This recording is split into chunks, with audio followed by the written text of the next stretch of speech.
बच्चों, जैसा कि आपने पिछली क्लास में आपको मैंने बताया था, हमारे पास टूरिज्म क्या होता है, ट्रैवल एजेंसीज क्या होते हैं, टूर ऑपरेटर्स क्या होते हैं, ग्राउंड ऑपरेशंस क्या होते हैं, उसी चीज़ को आज हम कंटिन्यू करते हुए सेकंड पार्ट पर चलते हैं, जिसका नाम है पैकेज टूर्स।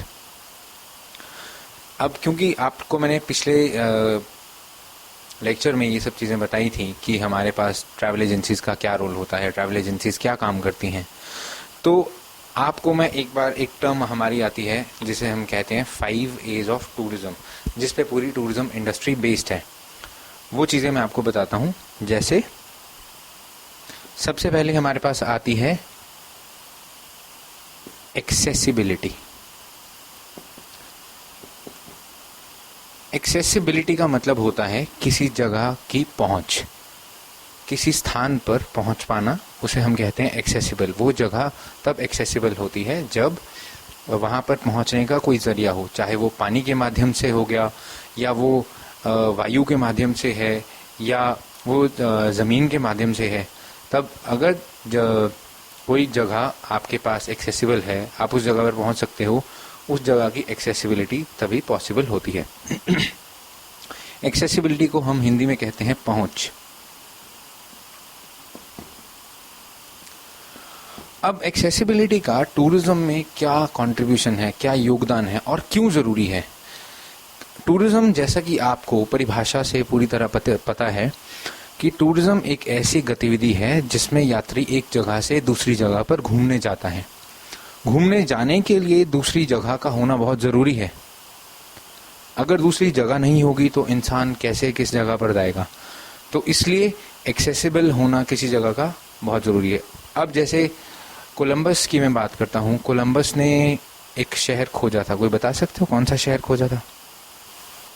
चलो ये बता दो कि किसी जगह पर पहुँचने के लिए हमें किन मुख्य साधनों की ज़रूरत होती है? कैसे पहुँच सकते हैं हम किसी जगह पर? बिल्कुल सही, जैसे ज़मीन, सड़क से, हाँ, रेल से, एरोप्लेन से भी, और बिल्कुल सही, पानी के जहाज से भी। तो हमारे पास ये मुख्य स्रोत हैं मेन, जिनके द्वारा हम किसी जगह पर एक्सेसिबल कर सकते हैं। दैट इज रोडवेज, रेलवेज,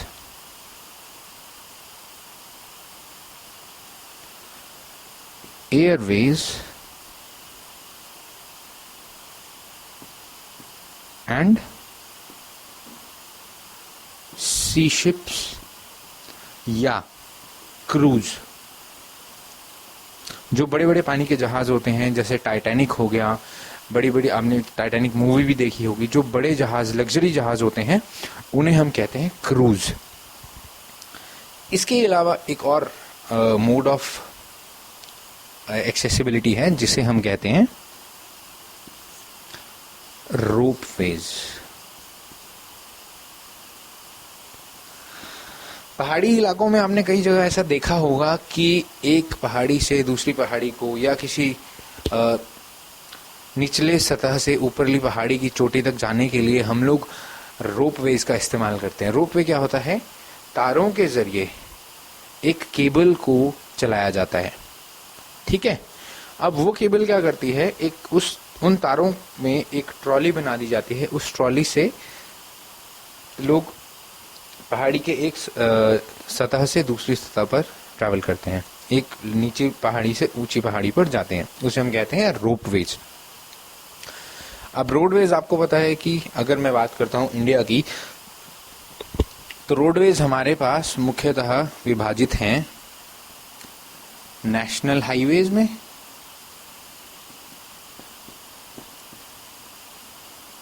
जो चौड़ी सड़कें होती हैं, है ना, स्टेट हाईवेज में,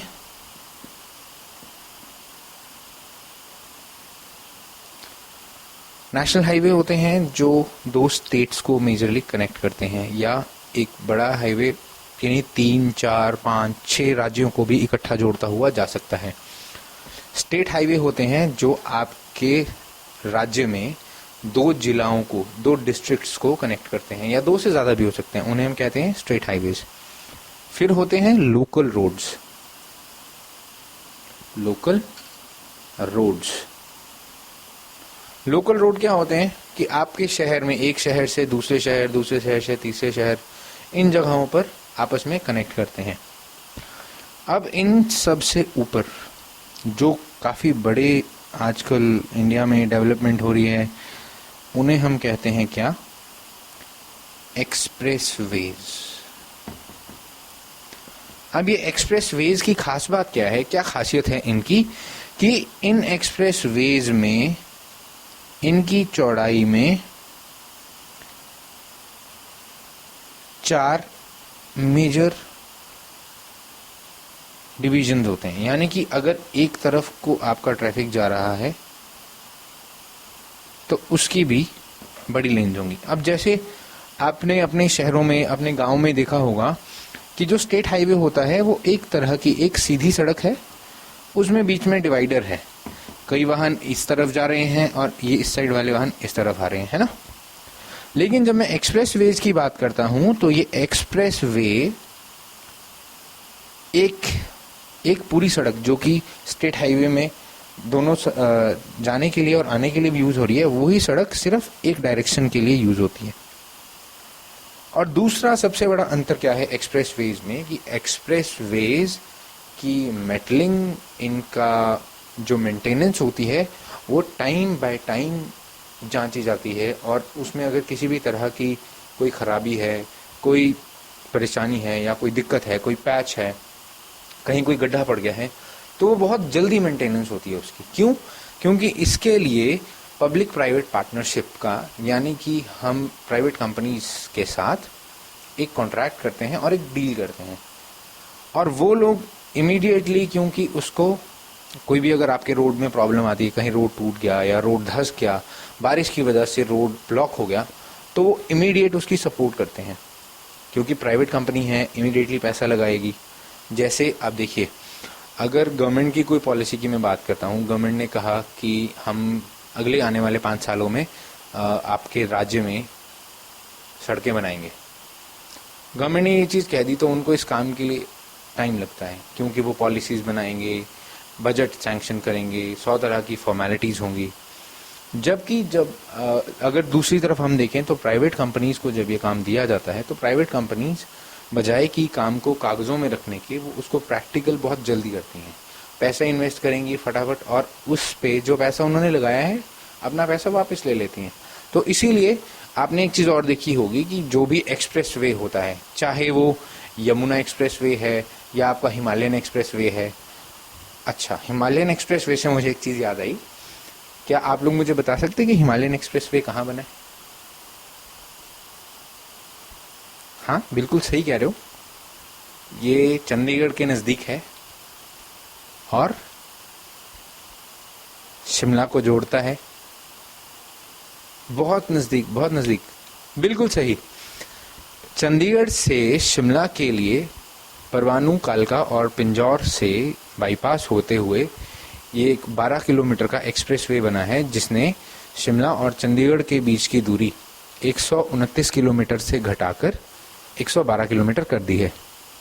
नहीं तो पहले जब भी आप लोग जाते होंगे, आप लोगों ने कभी ट्रैवल किया होगा चंडीगढ़ और शिमला के बीच, तो आपको पता है कि कम से कम 4-5 घंटे लग जाते हैं, क्योंकि कालका, पिंजौर वगैरह में इतना ट्रैफिक, रोड कंजेशन, लोगों का रहना काफ़ी होता है। अब जो एक्सप्रेसवे है वो इतना चौड़ी सड़क है जिसपे एक ही साइड में कम से कम 40 गाड़ियाँ बहुत आराम से फ्लो करती हैं, जाने के लिए भी आने के लिए भी।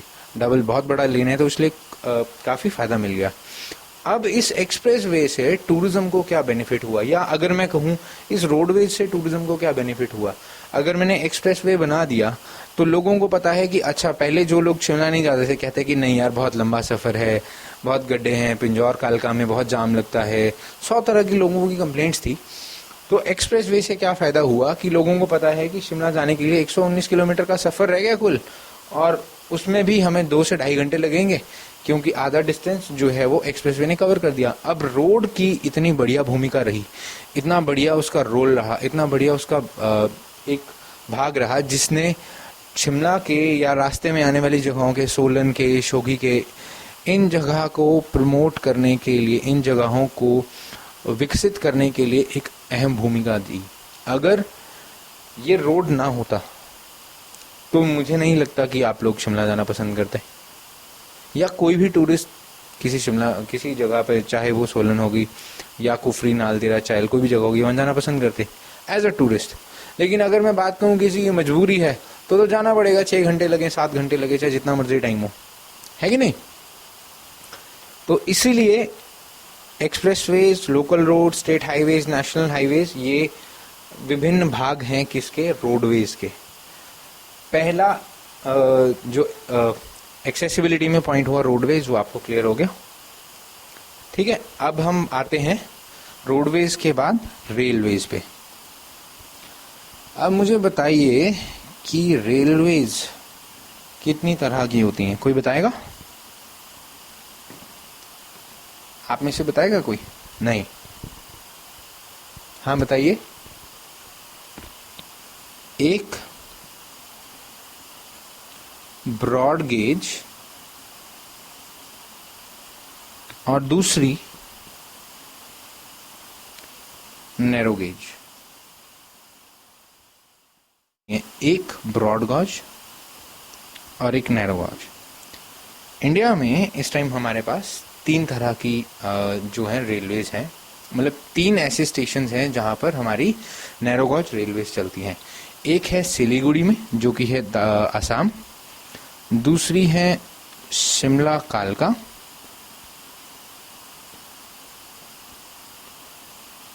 और तीसरी है जोगिंदरनगर एंड कालका के बीच में। 2 हिमाचल में है और एक असम में है। अब इस रेलवेज का हमें फायदा क्या है, क्यों इसे प्रेफर किया जाता है? सबसे पहली बात कि ये काफ़ी पुरानी है। इनफैक्ट शिमला कालका की जो कालका शिमला रेलवे है, नॉर्दर्न रेलवे, इनको एक heritage, UNESCO world heritage site ने एक हेरिटेज साइट का दर्जा दिया है। ये दर्जा यूनेस्को से कब मिलता है? जब भी कोई चीज़, कोई वस्तु एक ऐतिहासिक दर्जे की हो जाती है और जिसे हम एक धरोहर मानते हैं, तो यूनेस्को उस पर्टिकुलर चीज़ को, उस पर्टिकुलर जगह को, उस बिल्डिंग को, और जैसे इस केस में है इस रेलवेज को, एक विश्व धरोहर का नाम दे देती है, क्योंकि हमें इसको प्रिजर्व करके रखना है। अगर आपको कभी भी मौका लगता है शिमला घूमने का और आपके पास अच्छा टाइम है, तो मैं आपको यही प्रेफर करूंगा कि आप शिमला घूमने के लिए कालका शिमला रेलवे से जाओ। पहली बात कि ये 6 घंटे का सफ़र लेगी कालका से शिमला तक का। दूसरा, ये एक टॉय ट्रेन है, टॉय ट्रेन। अब इनकी जो स्पीड है, इस टॉय ट्रेन की स्पीड है 16 किलोमीटर पर आवर, सिलीगुड़ी वाली की है 9 किलोमीटर पर आवर।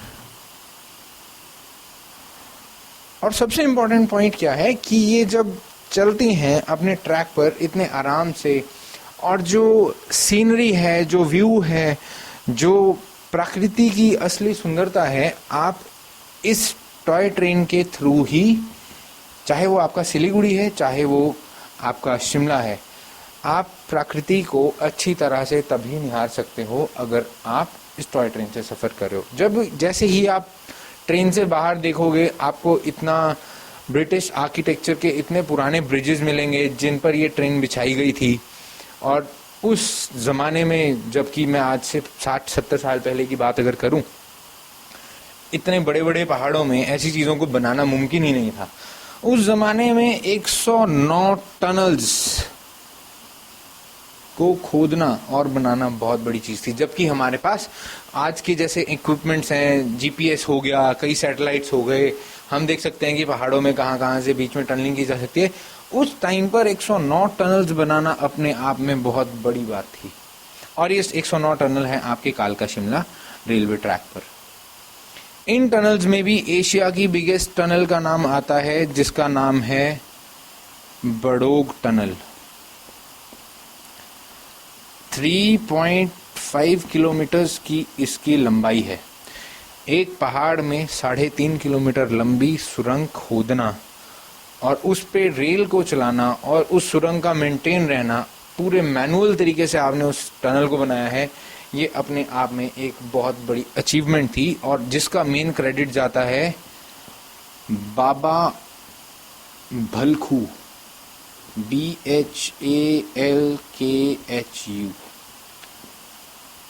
इस पर्सनालिटी को रिवॉर्ड किया गया था कालका शिमला हेरिटेज ट्रैक को बनाने के लिए, क्योंकि अकेले इन्होंने बिना किसी फीते के, बिना किसी पैमाने के ये पूरा रूट डिज़ाइन करके पूरी टनल्स वगैरह खुद बनवाई थी। इतने बड़े बड़े लॉग्स देखोगे आप, और जब इस रेलवे ट्रैक को आप देखोगे तो आपको खुद पता लगेगा कि इतना मुश्किल था इस ट्रैक को बनाना। तो शिमला को प्रमोट करने के लिए जब रेलवेज का क्रेडिट आता है तो वो मेन जाता है टॉय ट्रेन के लिए, ठीक है। अब ब्रॉड गॉज के लिए इंडिया में हमारे पास हर जगह पर बहुत बड़ी बड़ी ट्रेन हैं, चाहे वो लग्जरी ट्रेन हैं, चाहे वो नॉर्मल ट्रेन हैं।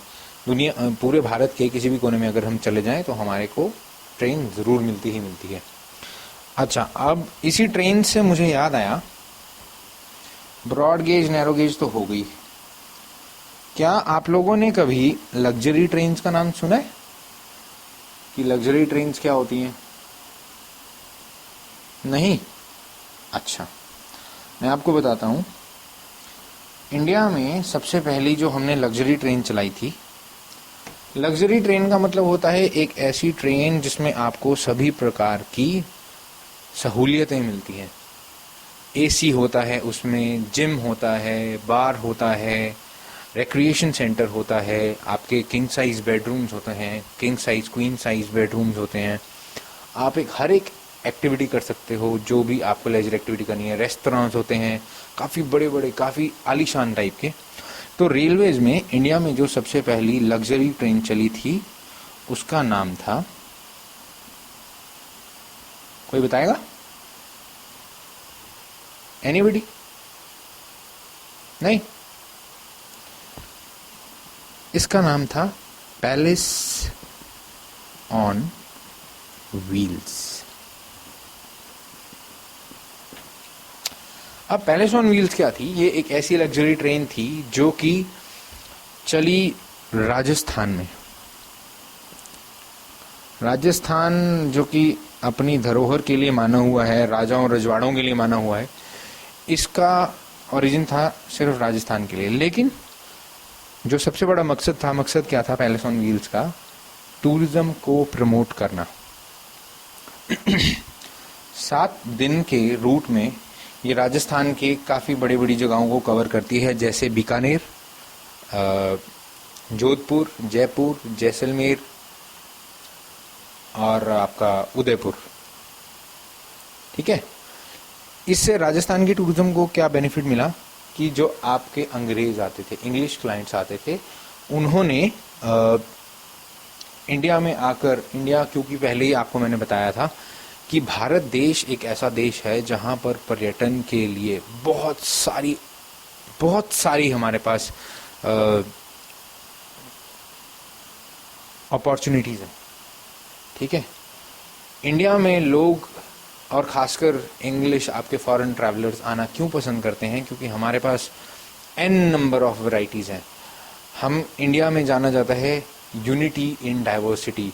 केरला का कल्चर अलग है, तमिलनाडु का कल्चर अलग है, कर्नाटका का कल्चर अलग है, आपके हिमाचल प्रदेश का अलग है, जम्मू का अलग है, असम का अलग है, मेघालय, त्रिपुरा, नागालैंड, इन सब का कल्चर अलग है। आपका गुजराती कल्चर अलग है, पंजाबी अलग है, मध्य प्रदेश का अलग है, उत्तर प्रदेश का अलग है, उत्तराखंड का अलग है, देहरादून आपका अलग कल्चर का है। हर सिटी में अलग अलग लोग, विभिन्न जातियों के, प्रजातियों के लोग हैं, उनके विभिन्न प्रकार के अपने कल्चर्स हैं, ठीक है।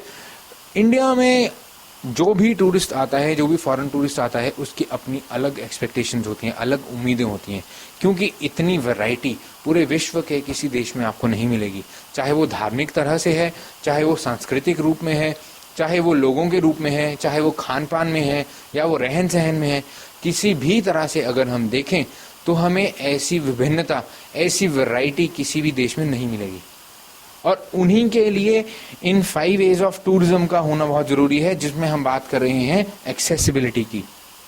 एक्सेसिबिलिटी में पहला पॉइंट रोडवेज क्लियर करने के बाद मैं आपसे बात कर रहा हूं रेलवेज की। ठीक है, अब रेलवेज के बाद ये तो मैंने आपको बता दिया 2 तरह की हमारी कौन कौन सी होती है, narrow gauge, broad gauge railways होती हैं। और फिर उसके बाद आई है हमारे पास इंडिया में luxury train.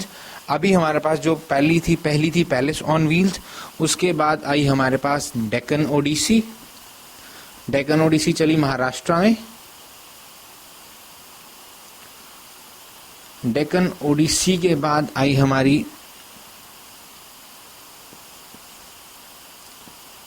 Royal Rajasthan on wheels. अभी ये हमारी लेटेस्ट ट्रेन है जिसने कि पैलेस ऑन व्हील्स को बैकअप किया है। बैकअप का मतलब जो लोग पैलेस ऑन व्हील्स से भी ज़्यादा लग्जरी चाहते थे, जो क्योंकि अब फॉरेनर क्लाइंट्स हैं, उन लोगों को सर्विसेज अप टू डेट चाहिए। वो लोग इंडियंस की तरह ऐसे नहीं कि आपसे बार्गेन करेंगे कि भैया 2 रुपये कम ले लो, 10 रुपये कम ले लो, 4 रुपये कम ले लो। ठीक है, अब जितना भी आपका फॉरेन क्लाइंट है, फॉरेन क्लाइंट आपसे मांगता है सिर्फ सर्विसेज। इन रिटर्न आप उनसे चाहे पैसे ले लो, दे विल नेवर माइंड। क्या अच्छा, इस चीज़ से मेरे को एक बात और इंटरेस्टिंग याद आई कि अब जैसे हमारे इंडिया में क्या होता है कि एक इनोवा गाड़ी है जो आमिर खान, जिसको टोयोटा इनोवा है, उसमें जब हम उसकी बात करते हैं तो एक इनोवा में कितने लोग आते हैं जी? 10 लोग आ जाते हैं। अगर मैं इंडिया में टूरिस्ट को बात करूँ फिल करने की, तो एक कैब में अच्छा जी 12 भी आ जाओ, कोई बात नहीं, कोई यहाँ एडजस्ट कर लो, कोई यहाँ एडजस्ट कर लो। अब मैं आपको बता रहा हूँ कि जो आपका फॉरेन क्लाइंट है, फॉरेनर्स हैं, उन लोग को सर्विसेज इतनी चाहिए कि आपकी एक इनोवा में 3 फॉरेनर्स से ज़्यादा नहीं बैठते। वो भी अगली सीट पे कोई नहीं बैठेगा, पिछली सीट पर बैठेंगे। वो लोग सर्विसेज के लिए इतने पंक्चुअल हैं, वो आपको पैसे देने में कोई कमी नहीं छोड़ेंगे, लेकिन इन रिटर्न आपको सर्विसेज देनी है, सहूलियतें देनी है। उन्हीं सहूलियतों को, क्योंकि जो सहूलियतें पैलेस ऑन व्हील्स क्लाइंट्स को नहीं दे पा रही थी, उन सहूलियतों को बढ़ाकर, उन सहूलियतों को और अच्छा करके रॉयल राजस्थान ऑन व्हील्स बनाई गई और उसको लॉन्च किया गया राजस्थान में ही। अच्छा, अब इसमें क्या सर्विसेज एक्स्ट्रा ऐड करी गई? रॉयल राजस्थान ऑन व्हील्स में हर रूम में LCD है, एक बड़ा एक LCD टीवी है। जैसे आप लोग आजकल देखते हैं कि पतले से जो स्क्रीन पे लगने वाले टीवी होते हैं ना, उन्हें हम LCDs कहते हैं। अब रॉयल राजस्थान ऑन व्हील्स में हर रूम में LCD है। आपका जो बार है उसमें डिफरेंट वैरायटीज़ हैं, डिफरेंट लिकर्स हैं। आपका जो जिम्नेजियम है उसमें स्पा सेंटर भी है। आप डिफरेंट तरह की एक्टिविटीज़ रेल में ही, ट्रेन में ही कर सकते हो। आपने बॉडी फिटनेस के लिए करना है, आपका जो रेस्टोरेंट है वो और अपडेटेड हो गया है। उसके साथ साथ आपका रिक्रिएशनल सेंटर बढ़ गया है। तो ये सब फैसिलिटी किसने दी आपको? रॉयल राजस्थान ऑन व्हील्स ने। इसीलिए इसका जो प्राइस है वो पैलेस ऑन व्हील्स के कंपैरेटिवली 1.5 गुना ज़्यादा है, 1.5 टाइम्स। ठीक है, तो ये बात हुई रेलवेज की। अब रेलवेज के बाद अब मैं आपको जो बताने जा रहा हूँ वो है एयरवेज। एयरवेज हमारे पास क्या होते हैं? अब 2 आपने महत्वपूर्ण सोर्स एक्सेसिबिलिटी के पढ़ लिए कि एक्सेसिबिलिटी क्या है, किस जगह पर जाना, किस जगह का होना क्यों ज़रूरी है। क्योंकि टूरिज्म नहीं होगा अगर कोई जगह नहीं होगी, जगह होगी तो उसका एक्सेसिबल होना बहुत ज़रूरी है। आसमान में भी अगर मैं ट्रैवल करने की बात करता हूँ तो उसको भी एक्सेसिबल बनाने के लिए मेरे को कोई स्पेसशिप चाहिए होगा, है ना। स्पेसशिप की बात से ही मुझे याद आया, अब जो हमारा नेक्स्ट मोड ऑफ है ट्रांसपोर्टेशन का वो है एयरवेज, यानी कि एयरक्राफ्ट। छोटा प्लेन होता है ना, उस प्लेन को हम कहते हैं चार्टर प्लेन। एक ऐसा ही प्लेन एक और पिक्चर में था, किसके पास था? आमिर खान के पास। पिक्चर का नाम था गजनी। अपने छोटे से जहाज में, पर्सनल जहाज में वो क्या करते हैं, चार्टर प्लेन्स पे घूमने जाते हैं ना। और दूसरे जो बड़े एयरक्राफ्ट्स होते हैं, कमर्शियल एयरक्राफ्ट्स होते हैं, वो डिफरेंट कंट्रीज में फ्लाई करने के लिए यूज होते हैं। और इनकी जो चार्टर प्लेन्स की जो सीटिंग कैपेसिटी है वो 9 to 10 पैसेंजर्स होती है। जितने बड़े बड़े पैसे वाले, ज़्यादा पैसों वाले लोग हैं, या बड़े बड़े डिग्नेटरीज हैं, या VVIPs हैं, ये लोग सबसे ज़्यादा यूज़ किसका करते हैं? चार्टर प्लेन्स का। और जो एयरक्राफ्ट्स हैं, एयरक्राफ्ट आपका स्टार्ट होता है 55 की सीटिंग कैपेसिटी से लेकर अभी तक का जो सबसे बड़ा है दैट इज 555 पैसेंजर्स। आपकी जानकारी के लिए बताता हूं, जो हमारा अभी तक का सबसे बड़ा एयरक्राफ्ट है 555 पैसेंजर्स की कैपेसिटी का, वो कंपनी का नाम है बोइंग। बोइंग नहीं, सो रहे हैं आप लोग, है ना। बोइंग की जो सीटिंग कैपेसिटी थी, बोइंग की कैपेसिटी थी 373। अब जो 555 का आया है वो है एयरबस। एयरबस का भी जो मॉडल नंबर है वो है एयरबस A380। सोचो एक ऐसा बड़ा प्लेन जो 555 लोगों को एक समय में अपने साथ कैरी कर रहा है, कितना बड़ा प्लेन होगा। और एक जगह से दूसरी जगह जाने के लिए आपको इतना लग्जरी प्लेन, बढ़िया प्लेन मिल रहा है। तो आज की डेट में दुनिया काफ़ी छोटी सी सिमट के रह गई है। क्यों? क्योंकि आपको ज़्यादा से ज़्यादा 12 घंटे 13 घंटे में आप कहीं भी पहुंच के जा सकते हो। ये रोल था किसका? एयरवेज का। अब एयरवेज के बाद एयरवेज आपके डोमेस्टिक ट्रैवल में, अगर मैं टूरिज्म की बात करता हूँ, अगर आपने अपने देश में घूमना है तो काफ़ी लोग कम प्रेफर करते हैं, क्योंकि एयरवेज की जो टिकट है वो थोड़ी महंगी होती है, क्योंकि आपका समय काफ़ी बचता है इसमें। एयरवेज के बाद आता है सी शिप्स या क्रूज। भारत देश में जो समुद्री तट के नज़दीक की इलाके हैं, जो गुजरात से शुरू होकर आपके वेस्ट बंगाल तक जाते हैं, उन सब जगहों पर क्या चलते हैं? सी शिप्स, समुद्री जहाज। और आजकल के टाइम पे समुद्री जहाज़ों का जो क्रेज है, लोगों में जानने की उत्सुकता है ना, वो बहुत बढ़ रही है। क्यों? क्योंकि लैंड मास पे, एक भूमि पर आप तो हमेशा रहते ही हो, एक समुद्र में, एक पानी में, ऐसी जगह जहाँ पे चारों तरफ पानी ही पानी है और कुछ भी नहीं है, एक अद्भुत और एक अलग तरह का एक्सपीरियंस होता है। ठीक है, इसीलिए आज की डेट में क्रूज टूरिज्म का जो है क्रेज काफ़ी बढ़ रहा है। अब जैसे काफ़ी बड़े बुजुर्ग हो गए 40-50 साल के, या रिटायर्ड हो गए, घर पे दादा दादी हो गए, नाना नानी हो गए, वो लोग अगर अब कहीं आज की डेट में आप कहते हो कि उन्होंने घूमने जाना है, तो वो आपको खुद ही कहेंगे कि हम एक क्रूज पे जाना चाहेंगे। क्रूज क्या है? जैसे मैंने आपको बताया था कि ट्रेन में रॉयल राजस्थान ऑन व्हील्स या पैलेस ऑन व्हील्स, ऐसी ट्रेन हैं जिनमें आपको पूरी लग्जरी मिलती है, आपको बाहर जाने की ज़रूरत नहीं पड़ती। उसी तरह क्रूज है। क्रूज एक ऐसा बड़ा शिप है जो समुद्र में चलता है और उसके अंदर हर प्रकार की फैसिलिटी है। उसमें अंदर स्विमिंग पूल भी है, उसमें गेम्स खेलने के लिए भी है, उसमें टीवी भी है, उसमें आपका रिक्रिएशन सेंटर भी है, रिलैक्सेशन सेंटर भी है, योगा के लिए मेडिटेशन सेंटर भी है, आपकी बार्स भी हैं, स्पा सेंटर भी है, जिम्नेजियम भी है, आपके सी फेसिंग रूम्स भी हैं। इतना सब कुछ है जो आपको एक जहाज़ में मिलता है, उसे कहते हैं हम क्रूज। और ये सब कहाँ मिलते हैं? सी शिप्स। और ये है हमारा चौथा मोड ऑफ ट्रांसपोर्टेशन। किसी जगह पर जाने के लिए जब हम एक पानी के ज़रिए रास्ते से जाते हैं तो हम जाते हैं सी शिप्स के रास्ते से। और दूसरी बात, एक और जो महत्वपूर्ण बात मैं आपको बता रहा हूँ, कि जब हमने, सपोज़ आपके कोई रिश्तेदार बाहर रहते हैं, आपने कोई बहुत बड़ी चीज़ ऑर्डर करी और उसको आने के लिए टाइम लगता है, तो वो आता है किसके थ्रू? सी शिप के थ्रू, है ना। अब जैसे माइकल शूमाकर ने सचिन तेंदुलकर को फरारी गिफ्ट करी थी, तो वो फरारी किसके थ्रू आई थी? शिप्स के थ्रू, जिस पे कस्टम ड्यूटीज़ लगती हैं और लोगों को टैक्स पड़ता है ना। बाहर के देश से जब भी कोई बड़ी चीज़ हमने मंगानी है जो कि 60 किलो से ऊपर की लिमिट की है, तो उसको हम कुरियर करवाते हैं by the means of sea ship. अब अगला जो मोड ऑफ ट्रांसपोर्टेशन है दैट इज रोपवेज। रोपवेज क्या होते हैं?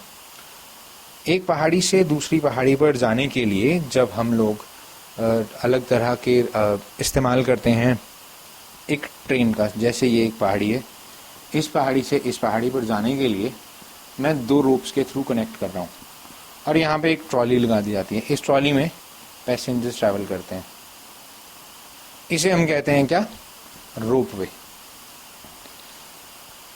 रोपवे का सबसे बड़ा फायदा क्या है कि आपका टाइम बचता है। जैसे कि अगर आपने इस पहाड़ी से यहाँ तक जाना होता तो आपको by the means of different routes follow करना पड़ता, जिसमें आपका काफ़ी टाइम वेस्ट होता है ना।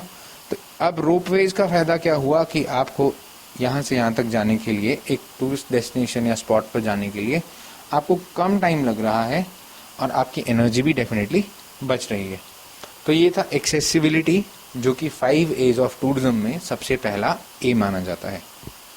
अगला हमारा जो पॉइंट होगा, बताएंगे आप लोग, मैंने आपको पिछले लेसन में भी बताया था 5 एज ऑफ टूरिज्म, या बेसिक आपने पहले भी पढ़ा होगा, पढ़ा है नहीं। एक्सेसिबिलिटी के बाद आता है आप क्यों जाते हो किसी जगह पे। अगर मैं आपको कहता हूं कि आप दिल्ली जा रहे हो, दिल्ली क्यों जाओगे, क्या घूमोगे, क्या देखोगे वहां पे दिल्ली में? लाल किला, गांधी स्मारक, कुतुब मीनार, ये सब क्या है? टूरिज्म की लैंग्वेज में इसे हम कहते हैं अट्रैक्शंस। अट्रैक्शंस यानी कि ऐसी चीजें जिन्हें देखने के लिए लोग जाते हैं। अब मैंने आपको बताया इंडिया एक ऐसी कंट्री है जहां पर किसी भी कोने में चले जाओ आपको डिफरेंट स्टेट्स में डिफरेंट टूरिस्ट अट्रैक्शंस मिलेंगे। जैसे जम्मू एंड कश्मीर में क्या मिलेगा आपको? गुलमर्ग। गुलमर्ग में क्या होगा? Skiing, nature and natural beauty.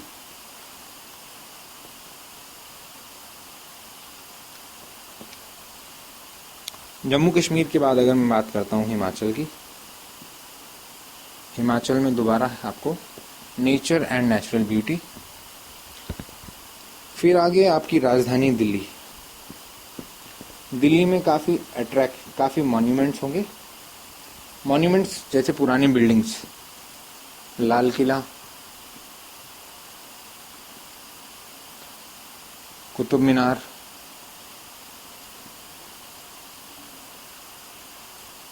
UP में आ गया आपका आगरा में है ताजमहल।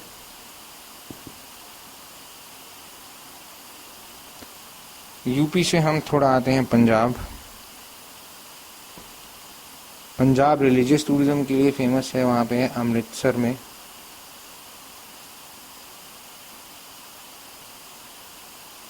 अमृतसर में क्या फेमस है? Golden temple. पंजाब के बाद अगर मैं आता हूँ गुजरात। गुजरात का टूरिस्ट अट्रैक्शन क्या है? द्वारका, जो कि 4 धाम में से एक है। फिर गुजरात के बाद मध्य प्रदेश। मध्य प्रदेश में क्या है? सांची स्तूप और बांधवगढ़ नेशनल पार्क।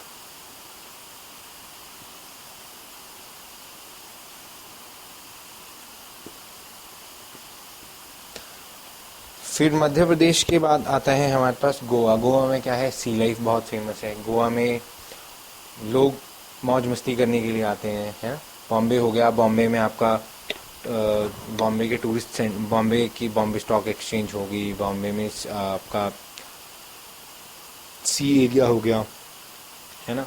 और बॉम्बे तो वैसी फिल्म सिटी के नाम से जानी जाती है। फिर आपका केरला हो गया, केरला के बीचेस बहुत फेमस हैं, केरला के मसाले बहुत फेमस हैं। इंडिया में जितने स्पाइसेस आते हैं, जो खाने में मसाले डालते हैं, वो सब केरला से प्रोड्यूस होते हैं। तमिलनाडु में और केरला में जो कॉफ़ी बीन है, कॉफ़ी बीन की जो मैक्सिमम प्रोडक्शन है वो इन्हीं 2 स्टेट्स में सबसे ज़्यादा होती है। फिर आपका वेस्ट बंगाल आ गया। सबसे पुरानी जो ट्रेन थी, जो आपकी वहाँ पे लोकल ट्रैम होती है, ट्रैम सबसे पहले कोलकाता में चली थी। फिर जो आपकी मेट्रो है इंडिया में, सबसे पहले कलकत्ता में चली थी। उसके बाद आपकी आती हैं 7 सिस्टर्स, आसाम, मेघालय, त्रिपुरा। ये अपनी नेचुरल ब्यूटी के लिए फेमस है।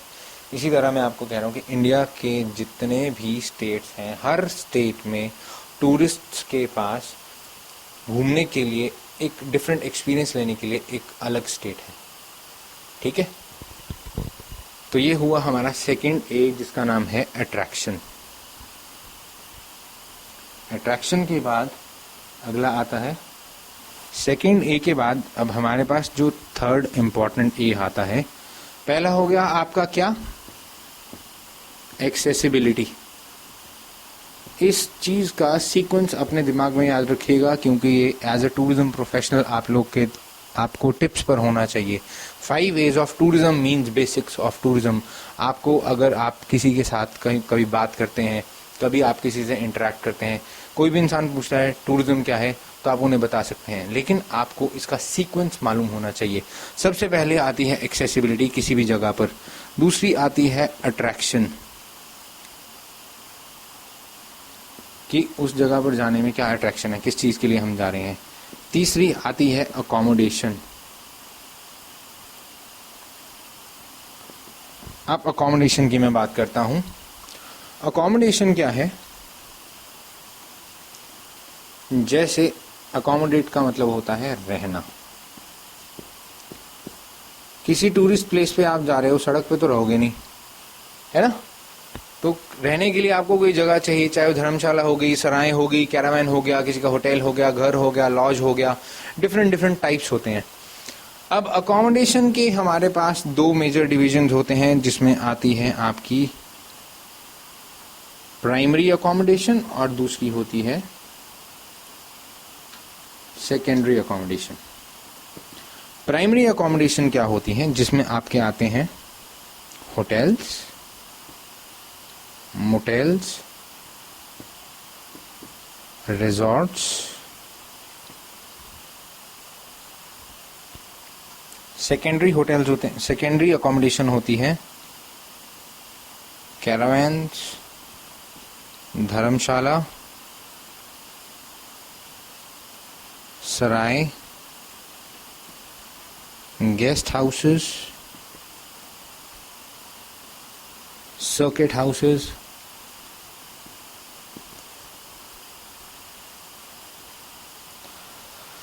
अब प्राइमरी अकोमोडेशन क्या है कि जब आप किसी जगह पर जा रहे हो, आपके लिए वो जगह नहीं है, आप एक ऐसी क्लास में रहना चाहते हो जिसका आप बजट अच्छे से पे कर सकते हो, यानी कि एक दिन एक रात रहने के आप कम से कम 2000 रुपये से ऊपर पे कर सकते हो, तो आप प्राइमरी अकोमोडेशन में स्टे करते हो। इंडियन करेंसी के हिसाब से 2000 रुपये, अगर एक फॉरेन टूरिस्ट इंडिया में आ रहा है तो 2000 रुपये पर नाइट एक नॉर्मल से होटल में रहने का खर्चा है, इससे ज़्यादा भी हो सकता है। तो आप स्टे करते हो होटल्स में, मोटेल्स में या रिजॉर्ट्स में। होटल्स आपको पता है एक ऐसी बिल्डिंग जिसमें आपको कम से कम 25 से 30 कमरे कम से कम होते हैं, और उनमें आपके रहने की सभी प्रकार की व्यवस्था की जाती है, सभी सुविधाएं आपको मुहैया करवाई जाती हैं। Next is motels. मोटेल्स क्या होता है, मोटेल का जो कॉन्सेप्ट ओरिजिनेट हुआ ये अमेरिका से आया था। क्यों? क्योंकि अमेरिका में जितने युवा ट्रैवलर्स थे, टूरिस्ट थे, वो बाय रोड ट्रैवल करते थे। मैंने आपको अभी पिछले पॉइंट में बताया था एक्सेसिबिलिटी में कि रोड ट्रैवल, रेल ट्रैवल्स, तो जो लोग रोड से ट्रैवल करते थे लंबी लंबी डिस्टेंसेस, 700 किलोमीटर, 800, 1000, 2000 किलोमीटर जो सफ़र करते हैं, जहाँ पर रात हो जाती है, रात वो एक ऐसी जगह पर रुकते हैं जहाँ पर एक पेट्रोल पंप, मोटेल्स क्या होता है बेसिकली पेट्रोल पंप के साथ एक ऐसी जगह होती है जहाँ पर आपको रहने के लिए, खाने के लिए और आपको कैंटीन टाइप की जो फैसिलिटी होती है, जिसमें आप चिप्स वगैरह, वेफर्स, कोल्ड ड्रिंक्स, छोटी मोटी चीज़ें खाने पीने के लिए आप यूज़ कर सकते हैं। ये होते हैं क्या, मोटेल्स। मोटेल्स का बेसिक पर्पस क्या होता है कि जो लॉन्ग हॉल ट्रैवलर्स हैं, लंबे टाइम के लिए जो टूरिस्ट आ रहे हैं, लंबी जर्नी जिन्होंने करनी है, वो सिर्फ रात रुकना चाहते हैं। और कंपैरेटिवली जो मोटेल्स का रेट होता है वो होटल्स के कंपैरेटिवली सस्ता होता है। फिर इनसे ऊपर आते हैं, सबसे ऊपर रिजॉर्ट। रिजॉर्ट एक ऐसी जगह है कि वो, अब होटल क्या था, होटल एक बिल्डिंग थी, एक बिल्डिंग के अंदर सारी फैसिलिटीज थी। अब रिजॉर्ट क्या है, रिजॉर्ट सब एक बहुत बड़ा एरिया होता है, एक बहुत बड़े भूभाग में, बड़े लैंड मास में फैला है, और ये ज़रूरी नहीं है कि उसमें एक ही बिल्डिंग में सारे कमरे हों। रिजॉर्ट में डिफरेंट जगहों पर भी आपके डिफरेंट प्लेसेस पे जो गेस्ट हैं वो स्टे कर सकते हैं। यानी कि मैं आपको बनाकर बताता हूँ कि जैसे अगर एक होटल है तो एक होटल एक बिल्डिंग में है, इस बिल्डिंग को मैं होटल कह सकता हूँ, ठीक है। और जो रिजॉर्ट होगा, रिजॉर्ट क्या होगा, रिजॉर्ट एक काफ़ी बड़ा लैंडमास होगा, जैसे कोई इतनी बड़ी जगह है, ये आपकी रिसेप्शन है, ये मेन एरिया है, उसके बाद 2 कॉटेजेस यहाँ पर हैं, 2 कॉटेज यहाँ पर हैं, यहाँ पे मान लो कि आपने स्विमिंग पूल बनाया है, 2 कॉटेज यहाँ पर हैं, 2 कॉटेज यहाँ पर हैं, यहाँ पर हैं, इधर इधर। ये डिवाइडेड होता है एक बहुत बड़े लैंडमास में, बहुत बड़ी जगह पे, और इसमें जो फैसिलिटीज हैं वो आपको होटल से ज़्यादा मिलती हैं। तभी resorts are more expensive. Resorts का जो खर्चा है एक रात का, वो 15,000 रुपये से शुरू होता है कम से कम। रिजॉर्ट्स से सस्ते होते हैं होटल्स, जो 2,000 रुपये से शुरू होते हैं, मोटेल्स 1,000 रुपये से। इंडिया की मैं बात कर रहा हूँ, ये आपको मैं इंडिया के रेट्स बता रहा हूँ। तो इंडिया में सबसे ऊपर प्राइमरी अकोमोडेशन में आते हैं रिजॉर्ट्स, फिर उसके बाद आते हैं होटल्स, फिर आते हैं मोटेल्स। ये सीक्वेंस अपने ध्यान में रखना, ठीक है। उसके बाद आती है हमारे पास सेकेंडरी अकोमोडेशन। सेकेंडरी अकोमोडेशन में मैंने आपको सबसे पहले बताया कैरावैन।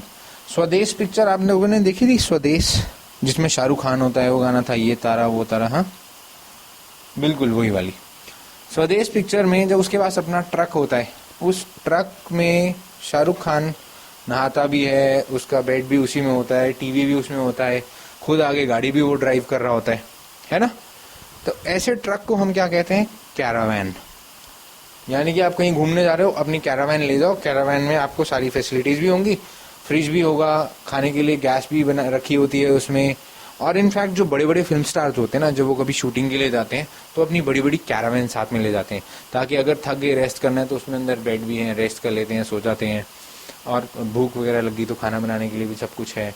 आपके जो छोटे छोटे, इनफैक्ट उसमें आपके जो वॉशरूम्स हैं वो भी उसमें होते हैं। हर एक फैसिलिटी उस छोटे से ट्रक के अंदर होती है, उसे हम कहते हैं कैरावैन। नेक्स्ट जो सेकेंडरी अकोमोडेशन में आता है वो है धर्मशाला। धर्मशाला एक ऐसी सराय टाइप होती है जो किसी भी धर्मशाला मुख्यतः सिख धर्म में दी जाती है, जहाँ पे गुरुद्वारा के साथ एक धर्मशाला होती है, और हिंदू धर्म में दी जाती है, यहाँ पे लोग रहते हैं। और यहाँ पे रहने का खर्चा काफ़ी कम होता है, 80 रुपये से 100 रुपये एक व्यक्ति के लिए। सराय भी उसी तरह की है। फिर इनसे थोड़े से ऊपर की जो बड़ी कैटेगरी आती है वो आती है गेस्ट हाउसेस की और सर्किट हाउसेस की।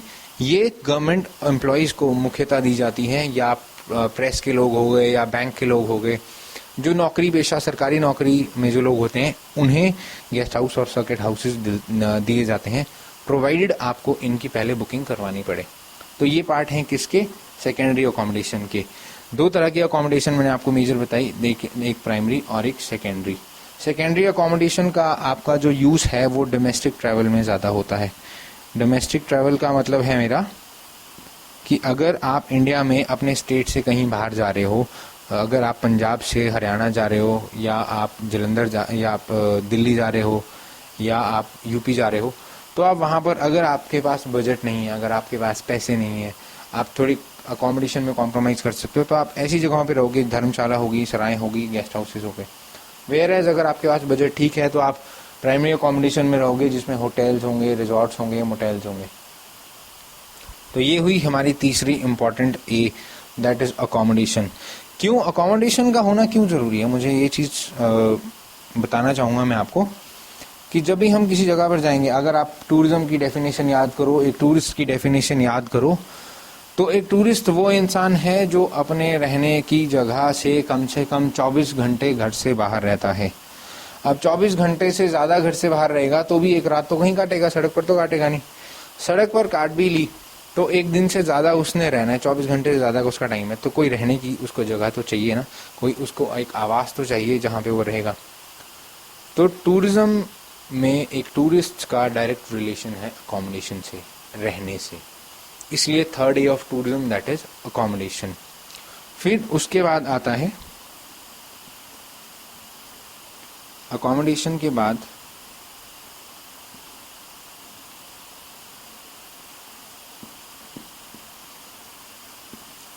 एक्टिविटी। एक्टिविटी आता है नहीं, आता है क्या, एमिनिटीज। अब एमिनिटीज क्या होती हैं,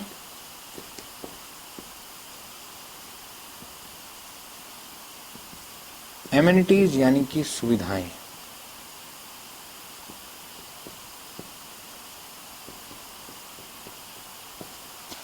किसी जगह पर जाकर आपको जो पर्टिकुलर एमिनिटी मिलती है, जो पर्टिकुलर सुविधाएं मिलती हैं, उसे हम कहते हैं एमिनिटीज। फॉर एग्जांपल, अगर मैं चंडीगढ़ से मैं जाता हूँ केरला के लिए, वहाँ पर किसी होटल में मुझे अगर नॉर्थ इंडियन खाना मिलता है, नॉर्थ इंडियन फूड, तो ये एमिनिटी कौन देता है? एक होटल। उस होटल की खास बात क्या है? एमिनिटीज। या फॉर एग्जांपल अगर मैं एक बात करता हूँ एक ढाबे की, अगर वहाँ पे साउथ इंडिया में आपको एक ढाबा भी मिल रहा है, या आपको मध्य प्रदेश में एक ऐसी जगह मिल रही है, एक ऐसा होटल या एक ऐसा रेस्टोरेंट मिल रहा है जहाँ पर आपको नॉर्थ इंडियन फूड मिल रहा है, या पंजाबी खाना मिल रहा है, या हिमाचली खाना मिल रहा है, या आपको आपकी जगह का या दाल बाटी चूरमा राजस्थानी अगर आपको खाना मिल रहा है, तो that is the specialization. Specialization यानी कि आपको वो सुविधा कहाँ दी जा रही है, उस सुविधा को कहते हैं हम एमिनिटीज़। कई होटल्स ऐसे होते हैं, बुटीक होटल्स हो गए, और कई ऐसे थीम बेस्ड होटल्स होते हैं जो आपको फूड में स्पेशलाइजेशन देते हैं। कई ऐसे होटल्स होते हैं जैसे कोई गो ग्रीन को प्रमोट कर रहा है, तो उनकी जो थीम होती है, उनका वॉल कलर भी ग्रीन होगा, बेडशीट कलर भी ग्रीन होगा, ग्रीन एंड वाइट का कॉम्बिनेशन होगा। जो आपको सुविधाएं देंगे वो आपको इन टर्म्स ऑफ ग्रीनरी देंगे। तो ये डिफरेंट फैसिलिटीज़, इन्हें हम कहते हैं क्या? एमिनिटीज़। अब एमिनिटीज़ के बाद आती हैं एक्टिविटीज़। एक्टिविटी मतलब कि आप किसी पर्टिकुलर जगह पर जाकर, मनाली चले जाते हैं लोग, शिमला चले जाते हैं, शिमला जाके क्या करेंगे? घूमेंगे फिरेंगे और वापस आ जाएंगे। खंडाला जाएंगे, घूमेंगे फिरेंगे, वापस आ जाएंगे। तो एक्टिविटी में क्या करते हैं? आप उदाहरण के लिए यहाँ से चले गए, चंडीगढ़ से आप गए मनाली के लिए। मनाली में जाकर आप होटल में चेक इन आपने किया, फिर मनाली से आपने सोलांग के लिए की ट्रैकिंग। ठीक है, ट्रैकिंग के दौरान आपने करी रिवर क्रॉसिंग। रिवर क्रॉसिंग करने के बाद आप अपनी डेस्टिनेशन पे पहुंच के वहां पर आपने टेंट पिचिंग की, अपने लिए टेंट लगाया। फिर शाम को क्या किया? आपने बॉनफायर के साथ म्यूजिक किया, बॉनफायर के साथ म्यूजिक किया, कल्चरल एक्टिविटी की, कल्चरल एक्टिविटी। ठीक है, ये सब काम आपने किए कहाँ? उस डेस्टिनेशन यानी कि मनाली पे पहुंचने पे। तो these are called as activities. कई लोग जैसे एक जगह से दूसरी जगह पहुंच के वहाँ पे क्या किया उन्होंने, एक रात गए, वहाँ पे स्टे किया, वहाँ पे रुके, अगले दिन क्या हुआ? उठे, शॉपिंग के लिए गए, जो घूमने वाली जगह थी वो घूमी। They are also a part of activities, क्योंकि हर जगह पर ये सब एक्टिविटी होना तो पॉसिबल नहीं है ना। तो इसलिए this is known as activity. जो काम आप एक पर्टिकुलर टूरिस्ट अट्रैक्शन पर जाकर करते हैं उसे हम कहते हैं attractions, activities, sorry. These 5 are known as the basic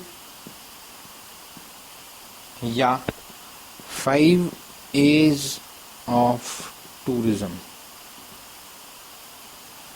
अब इन 5 A's को जानने का मकसद क्या है कि आप बात कर रहे हैं पैकेज टूर की।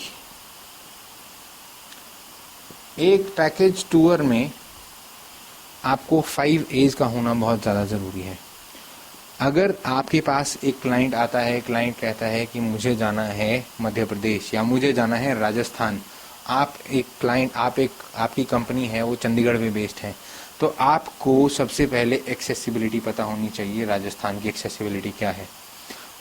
पैकेज टूर दे रहे हैं आप कहाँ का? राजस्थान का। तो एक ट्रैवल एजेंट को पता होनी चाहिए एक्सेसिबिलिटी क्या है राजस्थान की, कितना डिस्टेंस बाय रेल है, रेल्स कौन सी अवेलेबल है, बाय रोड कितना है, एयरक्राफ्ट से जाना है तो बाय एयर कितना है। फिर आती हैं अट्रैक्शंस, कि राजस्थान में कौन सी जगह पर क्या अट्रैक्शन है, कितने डिस्ट्रिक्ट्स हैं, कौन कौन से मेजर डिस्ट्रिक्ट्स हैं, ज़्यादा टूरिस्ट कहाँ पर आते हैं और क्या मेजर अट्रैक्शंस हैं। फिर तीसरा इम्पॉर्टेंट, हर जगह पर राजस्थान में हर स्टेट में बीकानेर, बाड़मेर, जोधपुर, सांगानेर, सीकर, है ना, ये सब आपको पता होना चाहिए कि किस जगह पर कौन से लेवल की अकोमोडेशन अवेलेबल है। अगर मैं कहता हूँ उदयपुर में, आप वहाँ पर इनको रेगिस्तान में वहाँ पर ले जा रहे हो, तो रेगिस्तान में आपके पास क्या अकोमोडेशन होगी? टेंट्स होंगे। टेंट्स के लिए आपको पता होना चाहिए कि टेंट्स कौन कौन से अवेलेबल हैं, कौन से ऐसे लोग हैं जो वहाँ पर टेंट्स प्रोवाइड करवाते हैं और उनके क्या चार्जेस हैं। फिर उसके बाद एमिनिटीज़। एमिनिटीज़ का मतलब कौन सा खाना मिलता है, क्या वहाँ की स्पेशलाइजेशन है, क्या राजस्थानी फूड हर जगह मिलेगा। अगर कोई क्लाइंट आपका ये चाहता है कि मैं साउथ इंडिया से आया हूँ और मैं राजस्थान में भी साउथ इंडियन खाना चाहता हूँ, तो आप ऐसी एमिनिटीज़ कहाँ देंगे। फिर उसके बाद आती हैं एक्टिविटीज़, कि राजस्थान में आप अपने क्लाइंट को घुमा रहे हो, टूरिस्ट को घुमा रहे हो, आपके पास घुमाने के लिए क्या क्या ऑप्शन है। रणथंभौर नेशनल पार्क हो गया, जैसे कि आपके उदयपुर में डेजर्ट वॉक होगी, आप कैमल सफारी करवा रहे हो अपने क्लाइंट को। इन सब चीज़ों की एक्टिविटीज़ के बारे में आपको पता होना चाहिए। एक पैकेज टूर के ये मेन कंपोनेंट्स होते हैं जो कि आपको पता होने चाहिए। अगर आप एक सक्सेसफुल ट्रैवल एजेंट बनना चाहते हो, सक्सेसफुल टूर ऑपरेटर बनना चाहते हो, तो ये ग्राउंड रियलिटीज़, ग्राउंड्स हैं, जो बेसिक्स हैं, आपको कंफर्म होने चाहिए। अब पैकेज टूर में 5 A's के बाद, ठीक है, आपको डेस्टिनेशन की नॉलेज हो गई, आपको ट्रेन्स का पता है, आपको रोड्स का पता है, आपको अकोमोडेशन का पता है। इसके बाद अगली क्या चीज़ इंपॉर्टेंट है जो आपको पता होनी चाहिए। आपके पास, ठीक है, क्लाइंट आया, क्लाइंट को आपने बताया कि जी राजस्थान की ये सब चीज़ें हैं, तो अब आपका जो नेक्स्ट स्टेप होगा वो होगी क्या? आइटिनरी। आइटिनरी यानी कि टूर की जो रूटीन होगी। टूर रूटीन का मतलब आप डे बाय डे किस जगह पर कितना टाइम, कब, कहाँ, कैसे आओगे और कैसे जाओगे। आइटनरी हमारी 2 तरह की होती है, एक डिटेल्ड आइटनरी और दूसरी शॉर्ट आइटनरी।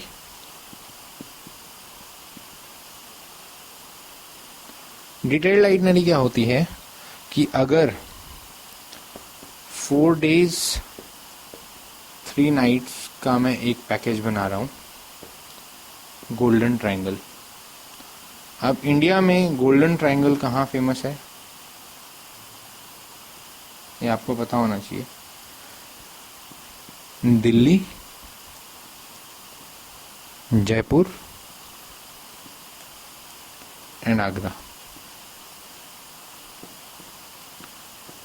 इस सर्किट को हम कहते हैं गोल्डन ट्रायंगल। अगर आप इनको मैप में देखो तो ये कुछ इस तरह दिखते हैं। मैप में इनकी लोकेशन, भारत के मैप में यहाँ पर है, ये है दिल्ली, ये है आगरा और ये है जयपुर। जब आप मैप में इनकी लोकेशन देखोगे, ये एक ट्रायंगल फॉर्म करते हैं, त्रिभुज का आकार बनाते हैं, इसीलिए हम इसे कहते हैं गोल्डन ट्रायंगल, यानी कि सुनहरी त्रिभुज। एक पैकेज जब आप डिज़ाइन कर रहे हो 4 days 3 nights का, जिसका नाम है गोल्डन ट्रायंगल, तो इसके लिए जो सबसे पहला स्टेप होगा आपको, वो है आपकी आइटनरी। अब आइटनरी क्या बनाओगे आप?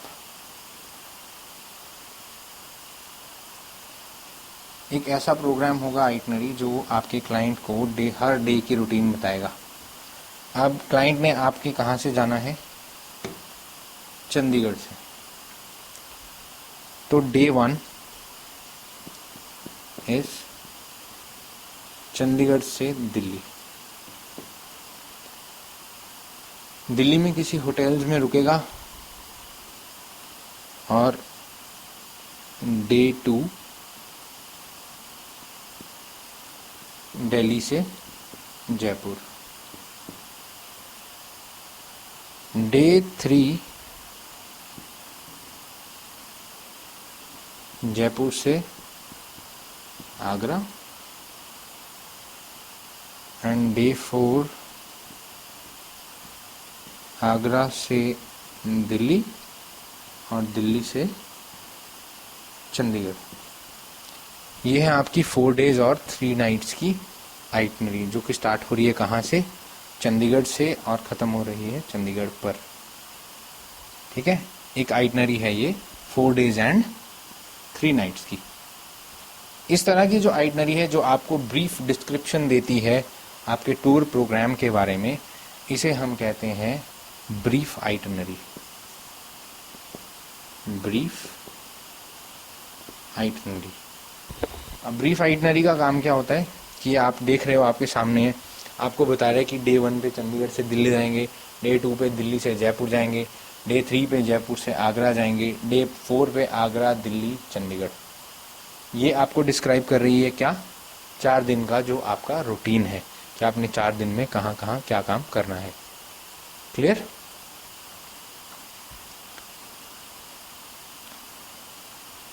अब दूसरी जो हमारे पास आइटनरी है वो है detailed itinerary.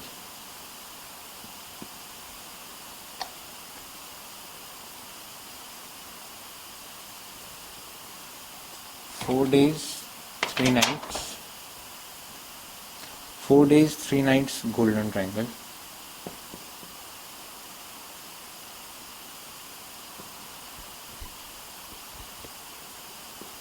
Day 1 Chandigarh to Delhi. Start your journey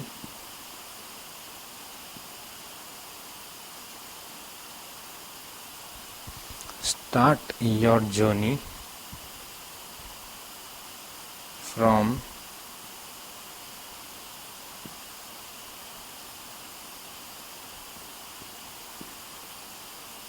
the city of peace to the capital of India।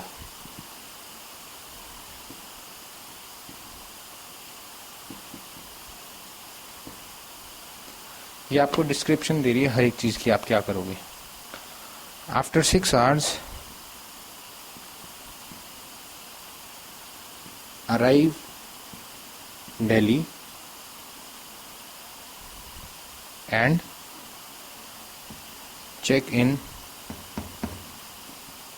Eight hotel.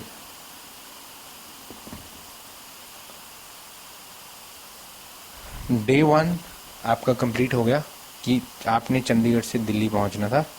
आपने अपनी जर्नी सुबह स्टार्ट करी और जाके 12 बजे आपने 12-1 बजे होटल में चेक इन कर लिया। After lunch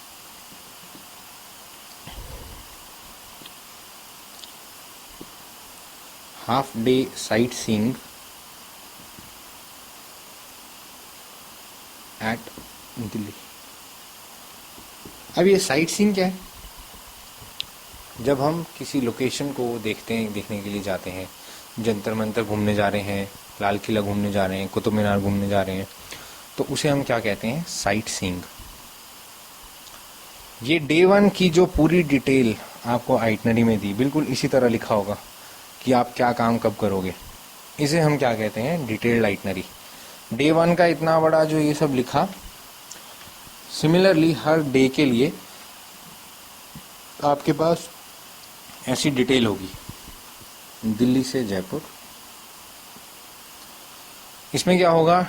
early morning departure from Delhi to Jaipur, arrive Jaipur after 8 hours and check into the hotel, have welcome drinks, relax yourself for 1 or 2 hours, and then in the evening you can spend leisure time for the markets in Jaipur. फिर दिल्ली से हम चले जयपुर। जयपुर में आप 8 घंटे की journey के बाद आपने क्या किया? जयपुर में 8 घंटे पहुंचे, वहाँ पे रेस्ट किया, उसके बाद लोकल मार्केट घूमी। नेक्स्ट डे मॉर्निंग ब्रेकफास्ट के बाद आपने अपना बैग पैक कर दिया, किसमें? गाड़ी में। एंड देन जयपुर की थोड़ा सा और साइट सीइंग करके आप जयपुर से निकले आगरा के लिए। आगरा शाम को पहुंचे। शाम को पहुंचने पे आपने ताजमहल का जो मूनलाइट व्यू होता है वो मूनलाइट व्यू देखा। एंड देन आगरा में रात को स्टे करके अगले दिन मॉर्निंग आगरा से आप गए दिल्ली, और दिल्ली में साइट सीइंग करके शाम के टाइम 5-1 बजे के करीब आप वहाँ से आगे वापस चंडीगढ़, और चंडीगढ़ पहुँचे रात को 11 या 12 बजे। तो इसी तरह ये आपका हुआ डे 3 और डे 4 का प्रोग्राम। ये थी डिटेल्ड आइटनरी। अब मैंने आपको जो मेन चीज़ें बताई, डिटेल्ड आइटनरी हो गई, ब्रीफ आइटनरी हो गई, ये सब चीज़ें, अट्रैक्शंस का पता होना, ये पार्ट होते हैं किसके, पैकेज टूर्स के। और एक ट्रैवल एजेंसी जानी जाती है किस चीज़ के लिए, टूर पैकेजेस को बेचने के लिए। अगर आप एक सक्सेसफुल टूर ऑपरेटर बनना चाहते हो, ट्रैवल एजेंट बनना चाहते हो, तो आपको पैकेज टूर्स को बनाना, उनको डिफरेंटली बनाना। क्यों? क्योंकि आप पूरी मार्केट में सिर्फ अकेले ऐसे इंसान नहीं है, या आपकी एजेंसी अकेली नहीं है जो पैकेज टूर बना रही है, और भी लोग होंगे जो पैकेज टूर बना रहे हैं और बेच रहे हैं। अगर आपको पैकेज टूर करना आ गया, देन आपकी जो एजेंसी है वो डेफिनेटली सक्सेसफुल रहेगी और आप मार्केट में काफ़ी उन्नति करोगे। और इसी के साथ जो आपकी ट्रैवल एजेंसी है वो भी डे बाय डे ग्रो करती रहेगी और आपको फील्ड का पूरा आइडिया होगा। तो आज का जो हमारा चैप्टर था ट्रैवल एजेंसीज के बेसिक्स के ऊपर, पैकेज टूर्स के ऊपर, आज के लिए इतना ही। नेक्स्ट आपको लेक्चर में फिर टूरिज्म के बारे में और बताएंगे। तब तक के लिए धन्यवाद। Thank you.